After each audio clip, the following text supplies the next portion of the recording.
بسم اللہ الرحمن الرحیم۔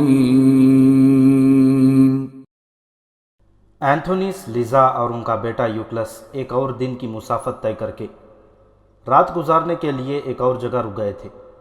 یہ جگہ بھی سرسبز گھاس سے لدی ہوئی ٹیکریوں میں گھری ہوئی تھی۔ درختوں کی بہتات تھی اور قریب سے ایک شفاف پانی کی ندی گزرتی تھی۔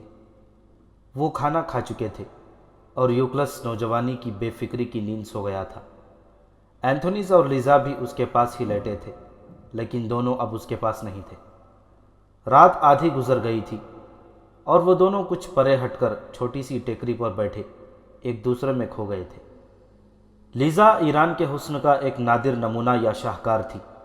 الگ بات ہے کہ ہرقل اس سے جلدی اکتا گیا اور اسے حرم میں پھینک دیا تھا، لیکن ہرقل اب بھی اس کے سامنے اس طرح بات نہیں کر سکتا تھا جس طرح بادشاہ کیا کرتے تھے۔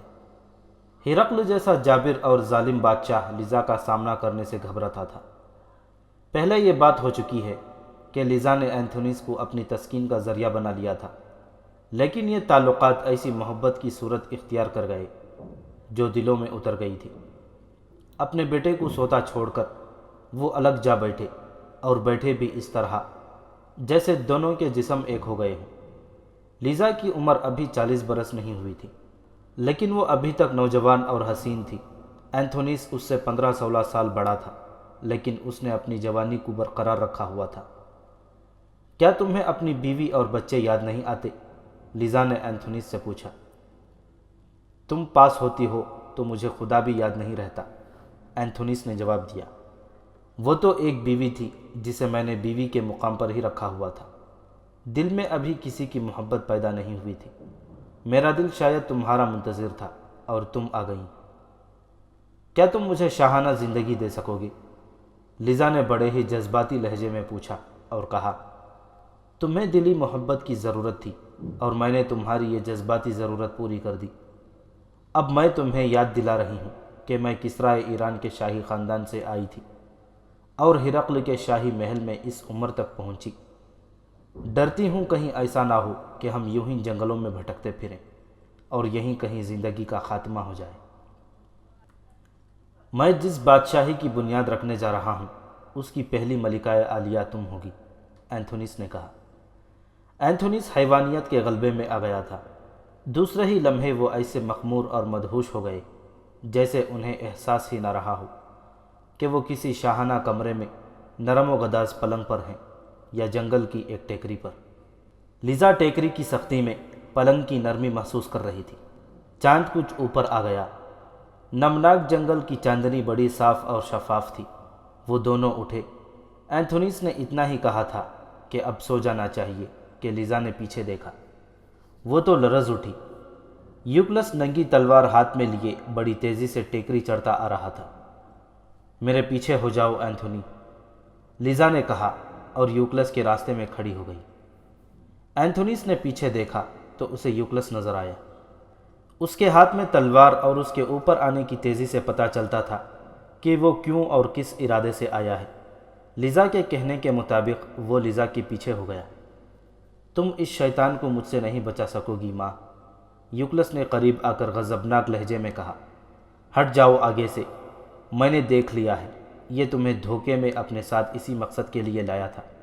میں اسے زندہ نہیں چھوڑوں گا۔ رک جاؤ یوکلس، لیزا نے رعبدار آواز میں کہا۔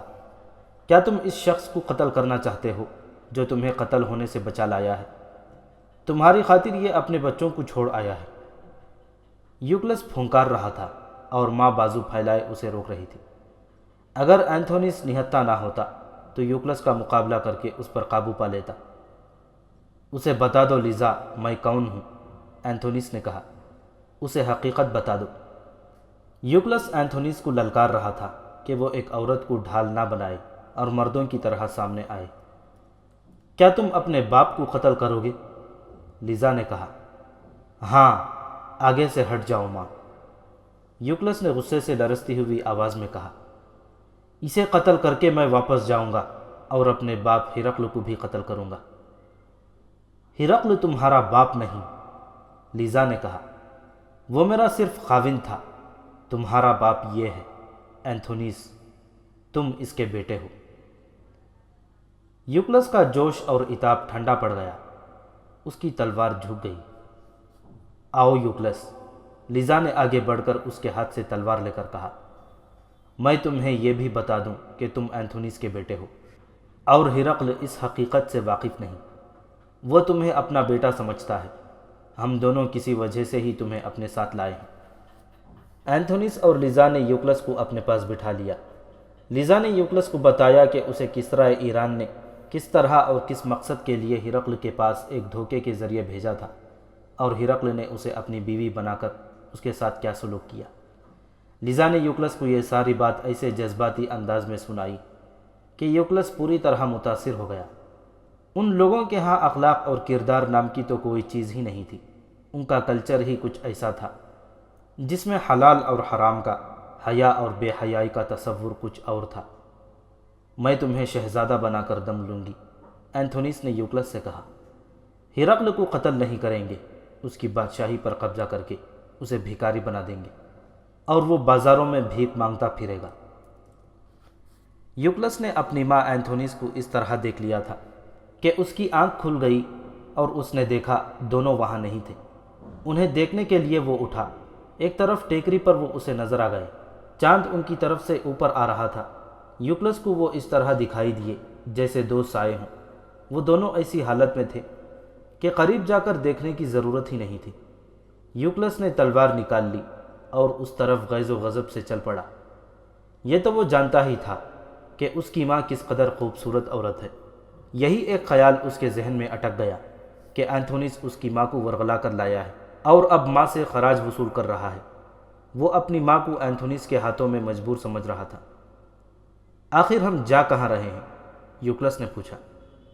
ایک ہی دن کی مسافت رہ گئی ہے، اینتھونیس نے جواب دیا۔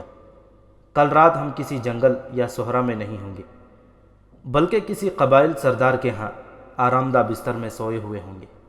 اینتھونیس کی سوچ اور اس کے ارادے بے بنیاد ہو سکتے تھے، اور یہ بھی کہا جا سکتا تھا کہ وہ بیداری میں خواب دیکھ رہا ہے، لیکن اس نے اپنی منزل کا تعین کر لیا تھا۔ کامیابی اور ناکامی تو بات کے نتائج تھے۔ اس کے ذہن میں ایسی کوئی الجھن اور کوئی شک نہیں تھا کہ وہ غلط راستے پر جا رہا ہے۔ اس نے اپنے ذہن میں ایک پلان تیار کر لیا تھا، اور یہ بھی طے کر لیا تھا کہ وہ کس قبیلے کے سردار سے ملے گا۔ اس کے مقابلے میں روتاس بھی بھٹکتا پھر رہا تھا۔ اس نے یہ فیصلہ کر تو لیا تھا کہ اپنی فوج میں واپس نہیں جائے گا تاکہ ہرقل سے سامنا نہ ہو، لیکن چلتے چلتے وہ اس فیصلے سے یوں ہٹ جاتا جیسے اس کا پاؤں پھسل گیا ہو اور وہ گر پڑا ہو۔ اس کا ذہن چلتا تھا، پھسلتا تھا، اور گر گر کر اٹھتا اور پھر چلتا تھا۔ پہلے بیان ہو چکا ہے کہ اس پر جرم کا بوجھ سوار تھا۔ راستے میں ایک رات آئی اور وہ ایک جگہ سو گیا، اور اگلے روز پھر چل پڑا۔ وہ بار بار تحفے میں ملی ہوئی صلیب اور سونے کے مسیح کے بت کو دیکھتا تھا، جیسے یہ بت اس کی رہنمائی کرے گا، لیکن صلیب کے ساتھ چپکا ہوا یہ بت اس کے کسی کام نہ آ سکا۔ سوچ سوچ کر اسے ایک پناہ نظر آئی، اور یہ پناہ اسے کسی عیسائی قبائل کے ہاں ہی مل سکتی تھی۔ وہ جب حمص میں مسلمانوں کی نظر بندی میں تھا تو شارینہ اسے ملنے جاتی اور روز بروز کی خبریں سناتی رہتی تھی۔ شارینہ نے اسے سنایا تھا کہ الجزیرہ کے جو عیسائی قبائل ہرقل کو مدد دے گئے تھے وہ سب بددل ہو کر واپس چلے گئے ہیں۔ یہ سوچ کر روتاس پھر الجھن میں مبتلا ہو جاتا کہ ان قبائل نے اسے قبول نہ کیا اور پناہ نہ دی تو وہ پھر کیا کرے گا۔ ایک بار تو اس نے فیصلہ کر ہی لیا تھا کہ وہ اپنی فوج میں چلا جائے۔ اس نے گھوڑا روک لیا تھا، لیکن گھوڑے کا رخ مڑا تو اسے یوں محسوس ہوا جیسے ہرقل اس کے سامنے کھڑا ہو اور اس سے پوچھ رہا ہو کہ تم کہاں جا چھپے تھے۔ روتاس یہ تو سمجھ ہی سکتا تھا کہ ہرقل شکست کے بعد کس مزاجی کیفیت میں ہوگا۔ وہ تو ذرا سے شک پر بھی حکم دیتا ہوگا کہ اس شخص کو جلاد کے حوالے کر دو۔ یہ دانستہ لڑائی سے بھاگا تھا۔ روتاس اسی عمر میں جلاد کے ہاتھوں مرنے کے لیے تیار نہیں تھا۔ اس نے گھوڑے کا رخ پھر ادھر ہی کر دیا جدھر وہ جا رہا تھا۔ دن کا پچھلا پہر تھا جب اسے ایک بڑی خوبصورت اور سرسبز جگہ نظر آئی۔ وہاں چھوٹا سا ایک چشمہ بھی تھا۔ درخت اتنے گھنے اور قریب قریب تھے کہ اس کی ٹھنڈی چھاؤں کو دیکھ کر سو جانے کو جی چاہتا تھا۔ روتاس کی تو کوئی منزل ہی نہیں تھی۔ اتنی روح افزا جگہ دیکھ کر وہ گھوڑے سے اترا اور گھاس پر لیٹ گیا۔ فوراً ہی وہ گہری نیند سو گیا۔ آنکھ کھلی تو رات گہری ہو چکی تھی اور چاند افق سے اوپر اٹھتا آ رہا تھا۔ روتاس نے سوچا کہ وہ بہت سو چکا ہے اور رات خاصی ٹھنڈی ہے، وہ چل ہی پڑے تو اچھا ہے۔ صبح تک وہ دور نکل جانا چاہتا تھا۔ وہ گھوڑے پر سوار ہوا اور اس منزل کو چل پڑا جس کو وہ جانتا ہی نہیں تھا کہ ہے بھی یا نہیں، اور اگر ہے تو کہاں ہے۔ وہ چلتا گیا اور چاند اوپر اٹھتا آیا۔ اینتھونیس اور لیزا یوکلس کو اس جگہ لے گئے جہاں انہوں نے سونے کے لیے کمبل بچھائے تھے۔ یوکلس مطمئن ہو گیا تھا۔ ماں نے اس کے ساتھ اتنا پیار کیا کہ وہ اپنے آپ کو چھوٹا سا بچہ سمجھنے لگا۔ تینوں لیٹ گئے۔ انہیں ایک گھوڑے کے قدموں کی ہلکی ہلکی دھمک سنائی دینے لگی۔ وہ چوکس ہو گئے۔ قدموں کی یہ آہٹ بلند ہونے لگی اور اب کسی کے گانے کی آواز سنائی دے رہی تھی۔ گانا رومی زبان کا تھا۔ لیزا سرگوشی میں بولی کہ کوئی تعاقب میں آ رہا ہے۔ اینتھونیس نے کہا کہ یہ ایک ہی گھوڑا معلوم ہوتا ہے، تعاقب ہوتا تو کئی ایک گھوڑے ہوتے۔ یہ کوئی مسافر لگتا ہے، یا ہو سکتا ہے لڑائی سے بھاگا ہوا ہو۔ تم یہیں بیٹھی رہو لیزا، اینتھونیس نے کہا۔ میں اور یوکلس چھپ جائیں گے اور دیکھیں گے کہ یہ کون ہے۔ خطرے والا معاملہ ہوا تو ہم دونوں پیچھے سے حملہ کریں گے۔ اینتھونیس اور یوکلس بڑی تیزی سے وہاں سے چلے گئے اور ایک پرانے درخت کے تنے کے پیچھے چھپ گئے۔ انہوں نے گھوڑے ٹیکری کی دوسری طرف باندھے تھے۔ آنے والا سوار کسی اور طرف سے آ رہا تھا۔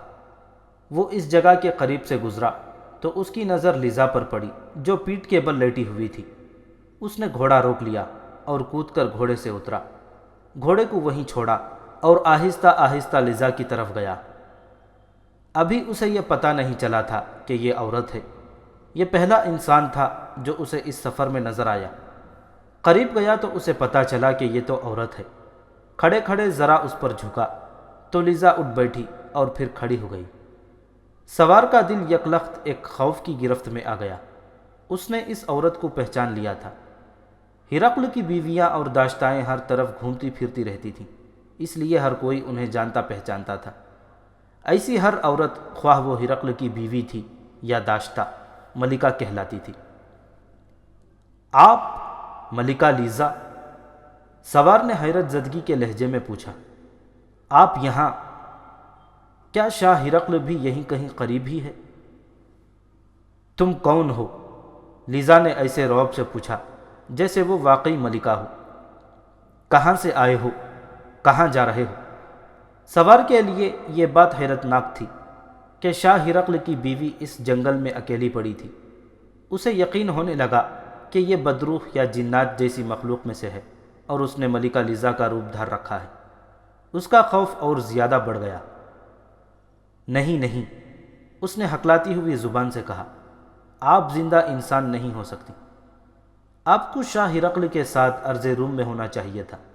آپ کس کی روح ہیں؟ مجھے معاف کر دینا، میں آپ کے آرام میں مخل ہوا ہوں۔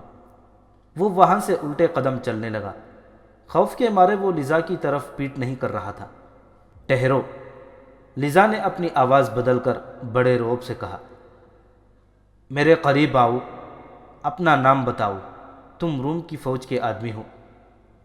میرا نام روتاس ہے، سوار نے لیزا کے قریب ہوتے ہوئے کہا۔ میں رومی فوج کا افسر ہوں، مسلمانوں نے مجھے قید کر لیا تھا، میں فرار ہو آیا ہوں، کیا میں جا سکتا ہوں؟ اینتھونیس اور یوکلس درخت کے پیچھے سے ہٹے اور دبے پاؤں روتاس کی طرف بڑھنے لگے۔ اس طرف روتاس کی پیٹھ تھی، دونوں کے ہاتھوں میں ننگی تلواریں تھیں۔ وہ جب روتاس کے بالکل قریب پہنچ گئے تو روتاس نے محسوس کیا کہ اس کے پیچھے کوئی ہے۔ اس نے گھوم کر دیکھا اور بدک کر ایک طرف ہو گیا۔ اسے یقیناً اپنے جرنیل اینتھونیس اور ہرقل کے بیٹے یوکلس کو پہچان لیا تھا۔ میں یہ سب کیا دیکھ رہا ہوں؟ روتاس نے حیرت زدگی کے حالت میں پوچھا۔ آپ سب یہاں کیا کر رہے ہیں؟ روتاس، اینتھونیس نے تلوار کی نوک اس کے دل کے مقام پر رکھ کر کہا، کیا تم یہ سمجھتے ہو کہ میں نہیں جانتا کہ تم ہرقل کی جاسوسی کے محکمے کے افسر ہو؟ کیا تم اس سے انکار کر سکو گے کہ تم ہمارے پیچھے آئے ہو؟ آپ کیسے جرنیل ہیں؟ روتاس نے کہا۔ آپ کو یہ معلوم نہیں کہ میں 3-4 مہینوں سے فوج سے غیر حاضر ہوں۔ میں ہرقل کی طرف سے نہیں بلکہ مسلمانوں کی قید سے فرار ہو کر آیا ہوں۔ اس نے یوں جھوٹ بولا کہ وہ جاسوسی کے لیے حمص چلا گیا تھا۔ اس کے ساتھ اس کے محکمے کے 2 تجربہ کار آدمی تھے، لیکن پکڑا گیا۔ اس کے دونوں آدمی مارے گئے اور وہ اب موقع دیکھ کر فرار ہو آیا ہے۔ پھر اس طرف کیا لینے آئے ہو؟ یوکلس نے پوچھا اور کہا، ہرقل اور اس کی فوج اس طرف تو نہیں آئی۔ اس کا چہرہ اور اس کا لباس دیکھو، لیزا نے کہا۔ اگر یہ 3-4 مہینے دشمن کی قید میں رہا ہوتا تو اس کا چہرہ اتنا تر و تازہ اور صحت مند نہ ہوتا، اور اس کے کپڑے پھٹے پرانے اور غلیظ ہوتے۔ یہ ہمیں دھوکہ دے رہا ہے۔ آپ یقین کریں، روتاس نے کہا، مسلمان قیدیوں کے ساتھ بہت اچھا سلوک کرتے ہیں۔ مجھے ایسے محسوس ہوتا ہے جیسے انہوں نے مجھے مہمان رکھا تھا۔ اینتھونیس نے اپنی تلوار کی نوک اس کے دل سے ہٹا لی اور بائیں ہاتھ سے اس کا گریبان پکڑ کر جھنجھوڑا، پھر اس کی کمر بند کو دیکھا جس کے ساتھ تلوار لٹک رہی تھی۔ مسلمانوں نے اسے باعزت طور پر رہا کرتے ہوئے تلوار بھی اسے دے دی تھی۔ اینتھونیس نے اس کے کمر بند کے چاروں طرف ہاتھ پھیرا کہ اس کے پاس خنجر بھی ہوگا۔ خنجر تو نہیں تھا، کوئی اور چیز اس کے ہاتھ کو لگی تو اس نے یہ چیز کھینچ لی۔ چاندنی میں اس چمکتی ہوئی چیز کو دیکھا تو اس نے یہ چیز لیزا کی طرف بڑھایا۔ یہ صلیب اس کے جھوٹ کو ثابت کرتی ہے، اینتھونیس نے کہا۔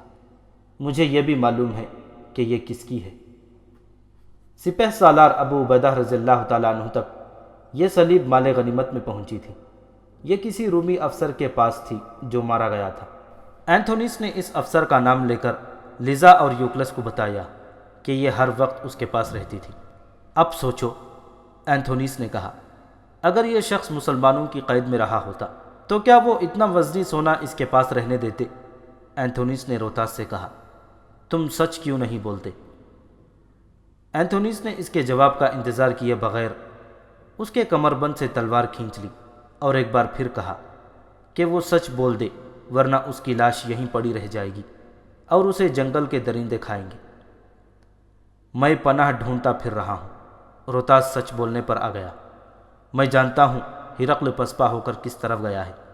میں ادھر نہیں جاؤں گا، مگر یہ بھی معلوم نہیں کہ میں جاؤں گا کہاں۔ میں جاسوسی کے لیے گیا تھا، لیکن اپنے سینے میں جو راز تھے وہ مسلمانوں نے نکلوا لیے۔ روتاس نے بالکل صحیح اور سچ سارا واقعہ سنا دیا کہ وہ کس طرح پکڑا گیا اور مسلمانوں کی قید میں جا پہنچا تھا۔ میں ہرقل کی ایک بیٹی کے دھوکے میں آ گیا تھا، روتاس نے کہا۔ آپ شارینہ کو بھولے نہیں ہوں گے، وہ وہاں موجود تھی اور اس نے مجھے قید خانے سے بچا کر ایک نہایت اچھے کمرے میں رکھوایا تھا۔ اس نے میرے ساتھ ایسی پیار و محبت کی باتیں کی اور کہا کہ وہ واپس جانا چاہتی ہے کہ میں اس کے دھوکے میں آ گیا اور اپنی فوج کی کمزوریاں وغیرہ اسے بتا دی۔ مجھے یقین ہے کہ مسلمانوں نے میری بتائی ہوئی باتوں سے پورا فائدہ اٹھایا ہے۔ یہ صلیب اسی کا انعام ہے جو ان کے سپہ سالار نے مجھے دیا ہے۔ اینتھونیس اور لیزا نے اس کی باتوں کو سچ مان لیا۔ پھر بھی اینتھونیس نے اسے کہا کہ جہاں کہیں اس نے دھوکہ دیا اسے وہیں قتل کر دیا جائے گا۔ اب روتاس نے ان سے پوچھا کہ وہ کہاں جا رہے ہیں۔ اینتھونیس نے اسے صاف الفاظ میں بتا دیا، مجھے آپ ایک وفادار ساتھی پائیں گے۔ روتاس نے کہا، میں تو بھٹکا ہوا مسافر تھا، آپ نے مجھے منزل دکھا دی ہے۔ ان قبائلی سرداروں کو میں آپ سے بھی زیادہ بہتر جانتا ہوں۔ رات بہت تھوڑی رہ گئی تھی۔ وہ ذرا سا سوئے اور پو پھٹنے سے پہلے ہی وہاں سے روانہ ہو گئے۔ عراق اور شام کے درمیان وسیع و عریض الجزیرہ کے علاقوں میں عیسائی قبائل کی سرکوبی کی جا رہی تھی۔ ان میں ایک دلچسپ صورتحال بنو تغلب نے پیدا کر دی تھی۔ بنو تغلب کا علاقہ شام، عراق سرحد اور دریائے فرات کے درمیان تھی۔ کچھ علاقہ شام میں بھی تھا، یہ صحرائی علاقہ تھا۔ امیر المؤمنین حضرت عمر رضی اللہ تعالیٰ عنہ نے بنو تغلب کی سرکوبی کی ذمہ داری ایک سالار ولید بن عقبہ کو سونپی تھی۔ بنو تغلب کئی ایک بستیوں میں آباد تھے، جن میں 2 یا 3 بڑی بستیاں قلعہ بند تھیں۔ سالار ولید بن عقبہ کو ان بستیوں پر قبضہ کرنے کے لیے کئی دشواریاں پیش آئیں، جن میں سب سے بڑی دشواری یہ تھی کہ بنو تغلب کے لوگ صحیح معنوں میں جنگجو تھے، وہ عربی نسل کے لوگ تھے۔ مجاہدین کے جس لشکر نے پہلے مثنہ بن حارثہ اور اس کے بعد سعد بن ابی وقاص رضی اللہ تعالیٰ عنہ کی قیادت میں کسرائے ایران کی طاقتور فوج کو ہر میدان میں شکست دی، اس لشکر میں بنی تغلب کے عیسائی بھی شامل تھے، اور ان میں سے بعض نے شجاعت کے بڑے ہی حیران کن کارنامے کر دکھائے تھے۔ اب بنو تغلب نے ہرقل کی شہ پر مسلمانوں کے خلاف بغاوت کر دی تھی۔ عراق پر بھی مسلمانوں کا قبضہ مکمل ہو گیا تھا، اور شام پر بھی بنو تغلب نے مسلمانوں کے اس قبضے کے خلاف سرکشی شروع کر دی تھی۔ مجاہدین کا لشکر سالار ولید بن عقبہ کی قیادت میں وہاں پہنچا تو اس قبیلے کے لوگوں نے جم کر مقابلہ کیا، لیکن کسی بھی جگہ قدم نہ جما سکے۔ مجاہدین کو ایک سہولت یہ حاصل ہو گئی تھی کہ انہیں رومیوں اور ایرانیوں کے بے انداز گھوڑے مل گئے تھے۔ اس طرح مجاہدین کی اکثریت گھڑ سوار تھی۔ مجاہدین کو ایک اور فائدہ حاصل ہو گیا تھا، انہوں نے ہرقل کو شکست دی تھی، جو اس دور میں ایک عجیب بات سمجھی جاتی تھی، کیونکہ ہرقل کی جنگی طاقت ایک دہشت کا نام تھی۔ مجاہدین نے اس طاقت کو ملک شام کے جنگلوں اور صحراؤں میں بکھیر ڈالا تھا۔ اس طرح مجاہدین کی دھاک ہر طرف بیٹھ گئی تھی۔ الجزیرہ کے عیسائی قبائل لڑنے کے لیے میدان میں آ تو جاتے تھے، لیکن زیادہ وقت نہیں گزارتے تھے کہ وہ گھٹنے ٹیک دیتے۔ بنو تغلب نے بھی ایسی ہی لڑائی لڑی۔ 3-4 معرکوں میں انہیں منہ کی کھانی پڑی تو ان کے سردار صلح کا معاہدہ کرنے آ گئے اور انہوں نے اطاعت قبول کر لی۔ سالار ولید بن عقبہ نے بنو تغلب کے سرداروں سے کہا کہ وہ اسلام قبول کر لیں۔ بنو تغلب ان قبائل میں سے زیادہ جنگجو اور باوقار قبیلہ سمجھا جاتا تھا۔ اس قبیلے کے سرداروں نے اسلام قبول کرنے سے صاف انکار کر دیا۔ ولید بن عتبہ نے کہا کہ انہیں اسلام قبول کرنا ہی پڑے گا، ورنہ اس پر ایسی سختیاں عائد کر دی جائیں گی جو وہ برداشت نہیں کر سکیں گے۔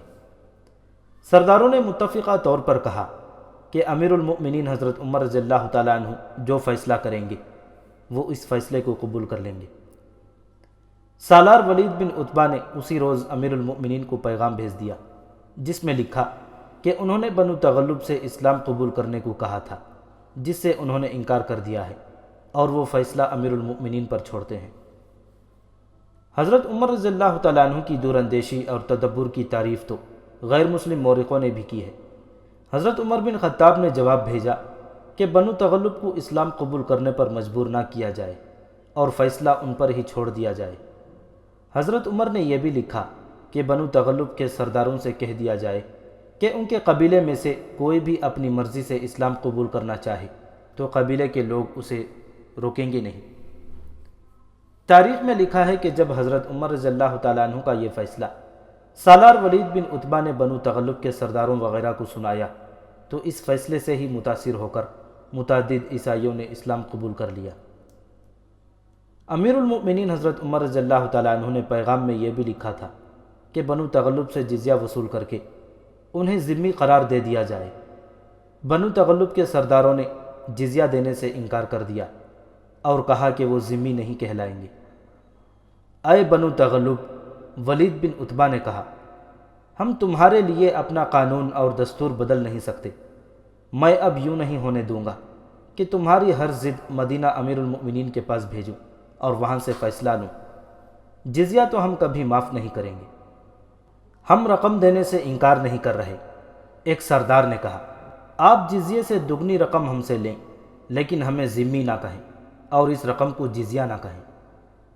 آخر طے پایا کہ بنو تغلب کے سرداروں کا ایک وفد امیر المؤمنین کے پاس مدینہ جائے گا اور ان کے آگے مطلوبہ رقم بھی رکھ دے گا اور اپنا مطالبہ بھی۔ اسی روز ان کا ایک وفد مدینہ کو روانہ ہو گیا۔ اس وفد میں بنو تغلب کے 9 مسلم بھی تھے۔ سالار ولید بن عقبہ نے اپنا ایک نمائندہ ساتھ بھیج دیا تھا۔ مدینہ پہنچ کر یہ وفد حضرت عمر رضی اللہ تعالیٰ عنہ کے حضور پہنچا اور یہی اصرار پیش کیا کہ وہ جزیہ دیں گے اور رقم جس قدر بھی ان سے طلب کی جائے گی وہ فوراً ادا کر دیں گے۔ ہم نے جو جزیہ مقرر کیا ہے اس سے زیادہ نہیں لیں گے۔ حضرت عمر رضی اللہ تعالیٰ عنہ نے کہا، اور اسے ہم جزیہ ہی کہیں گے، لیکن ہم اسے صدقہ کہنا چاہیں گے۔ بنو تغلب کے ایک معمر سردار نے کہا، تم اسے کوئی بھی نام دے دو، حضرت عمر رضی اللہ تعالیٰ عنہ نے کہا، ہمارے دستور کے مطابق اسے جزیہ کہا جاتا ہے۔ میں حیران ہوں کہ تم لوگ کیسی بے معنی بات پر اڑے ہوئے ہو۔ امیر المؤمنین معمر سردار نے کہا، ہم آپ کو امیر المؤمنین تسلیم کرتے ہیں اور ساتھ میں یہ درخواست بھی کرتے ہیں کہ ہماری عزت اور قومی وقار کو برقرار رکھنے دیں۔ آپ جانتے ہیں کہ بنو تغلب کا کتنا اونچا نام ہے۔ جزیے کو بے عزتی اور ذلت سمجھا جاتا ہے۔ یہ نہ بھولیں کہ ہمارے قبیلے کے آدمی آپ کے لشکر میں شامل ہو کر کسرائے ایران کی فوج کے خلاف لڑے تھے۔ اب بھی ہم آپ کی لڑائیاں لڑیں گے۔ ہم نے آپ کی اطاعت قبول کر لی ہے۔ ہم سے رقم لے لیں، ہماری عزت اور ہماری روایت کو تباہ نہ کریں۔ حضرت عمر رضی اللہ تعالیٰ عنہ جزیے کو جزیہ ہی کہنے پر قائم رہے۔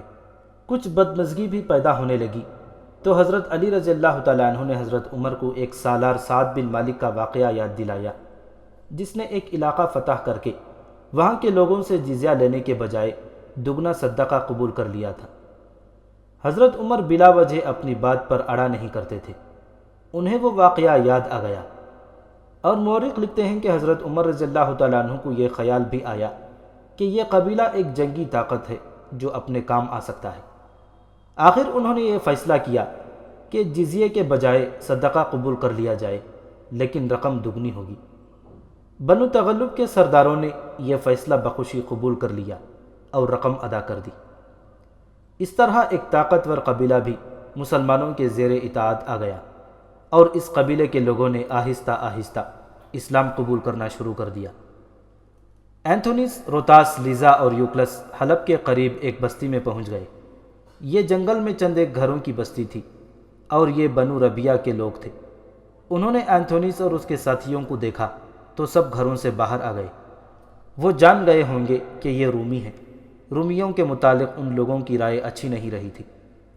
اینتھونیس اور روتاس خاصا لمبا عرصہ الجزیرہ کے علاقے میں رہے تھے، اس لیے انہوں نے ان کی زبان سیکھ لی تھی۔ انہوں نے بستی والوں سے کہا کہ وہ کسی بڑے آدمی یعنی بزرگ سے ملنا چاہتے ہیں۔ لوگ انہیں ایک گھر میں لے گئے۔ یہاں ایک ضعیف العمر آدمی نے ان کا استقبال کیا اور انہیں عزت و احترام سے بٹھایا۔ یہ بوڑھا کوئی عام سا اور غریب سا آدمی نہیں لگتا تھا۔ اس کے بولنے کے انداز سے پتہ چلتا تھا کہ وہ صاحب حیثیت ہے۔ تم رومی ہو، بوڑھے نے کہا۔ ہمارے دلوں میں اب رومیوں کی عزت نہیں رہی جو ان کی شکست سے پہلے ہوا کرتی تھی، لیکن تم ہمارے مہمان ہو، دل سے تمہاری عزت کریں گے۔ کیا تم لوگ کہیں جا رہے ہو؟ کیا تمہیں ہماری کسی بھی قسم کی مدد درکار ہے؟ راستہ بھول گئے ہو تو ہم راستے پر ڈال دیں گے۔ قابل احترام بزرگ، اینتھونیس نے کہا، ہم راستہ نہیں بھولے، ہم ایک نیا راستہ بنانے آئے ہیں، اور ہمیں آپ کی اور آپ کے قبیلے کی مدد درکار ہے۔ کہو، بوڑھے نے پوچھا، کیسی مدد چاہیے؟ ہم تمہیں مایوس نہیں کریں گے۔ ہمیں اپنی ذات کے لیے کچھ بھی نہیں چاہیے، اینتھونیس نے کہا۔ ہم آپ کی قوم کے لیے کچھ کرنا چاہتے ہیں اور کچھ اپنے لیے بھی۔ ہرقل بھاگ گیا ہے، اس کی فوج مسلمانوں کے ہاتھوں کٹ گئی ہے، اور جو بچ گئی تھی وہ ایسی بکھر کر بھاگی کہ اس کا وجود ہی ختم ہو گیا ہے۔ میں رومی فوج کا جرنیل ہوں، اسے بھی جرنیل سمجھیں۔ یہ عورت اور یہ لڑکا کون ہے یہ بعد میں بتائیں گے۔ ابھی ہم یہ کہنا چاہتے ہیں کہ ہمیں رومی نہ سمجھیں، اپنا ہم مذہب بھائی سمجھیں۔ ہرقل پہلے بادشاہ ہے، اس کے بعد عیسائی، اور وہ بھی برائے نام۔ ہم پہلے عیسائی ہیں، اس کے بعد رومی۔ اینتھونیس نے وہ صلیب اس بوڑھے کو دکھائی جو روتاس کو ابو عبیدہ رضی اللہ تعالیٰ عنہ نے تحفے کے طور پر دی تھی۔ ہم اس کی سلطنت قائم کرنا چاہتے ہیں جو صلیب کے ساتھ لٹکا ہوا ہے، اینتھونیس نے کہا۔ یہ روم اور ایران جیسی بادشاہی نہیں ہوگی، یہ یسوع مسیح کی سلطنت ہوگی۔ اگر الجزیرہ کے تمام عیسائی قبائل اکٹھے ہو جائیں تو میں اور میرا یہ ساتھی انہیں ایک ایسی زبردست فوج میں منظم کر دیں گے کہ تھوڑے سے عرصے میں مسلمانوں کو شام سے دھکیل کر باہر کریں گے۔ بوڑھے کے مرجھائے ہوئے چہرے پر رونق اور ہونٹوں پر تبسم آ گیا۔ یہاں سے وہ بات چلی جس بات پر اینتھونیس قبائل کے سرداروں کو لانا چاہتا تھا۔ بوڑھا جب بولا تو معلوم ہوا کہ وہ اینتھونیس کا ہم خیال ہے، اور ایسے ہی ارادے اس کے سینے میں بھی تڑپ رہے ہیں۔ کبھی ہم ایرانیوں کے غلام ہو جاتے ہیں، بوڑھے نے کہا۔ کبھی رومی آ کر ہمیں اپنی زر خرید رعایا بنا لیتے ہیں، اور اب مسلمانوں نے ہمیں تحت کر لیا ہے۔ مجھے اپنے اس تمام علاقے کی خبریں مل رہی ہیں۔ ہمارے قبائل نے بغاوت تو کر دی ہے، لیکن الگ الگ ہو کر۔ اس کا نتیجہ یہ ہے کہ قبیلے کچھ لڑ کر اور فوراً ہی ہتھیار ڈال کر اطاعت قبول کرتے چلے جا رہے ہیں۔ بنو تغلب جیسے طاقتور قبیلے نے بھی مسلمانوں کی اطاعت قبول کر لی ہے۔ صرف حلب رہ گیا ہے جہاں ابھی کچھ نہیں ہوا۔ میری نظر اس قلعہ بند شہر پر ہے۔ 2 طاقتور قبیلے ابھی بچے ہوئے ہیں، ایک ہے بنی ربیہ اور دوسرا ہے بنی تنوخ۔ اگر ہم حلب میں جم گئے اور مسلمانوں کو ناکام کر دیا تو تمام قبائل کی حوصلہ افزائی ہوگی اور وہ ہمارے پرچم تلے متحد ہو جائیں گے۔ کیا آپ ان قبیلوں کے سرداروں کو یہاں بلوا سکتے ہیں؟ اینتھونیوس نے کہا۔ ابھی ہم سامنے نہیں آنا چاہتے۔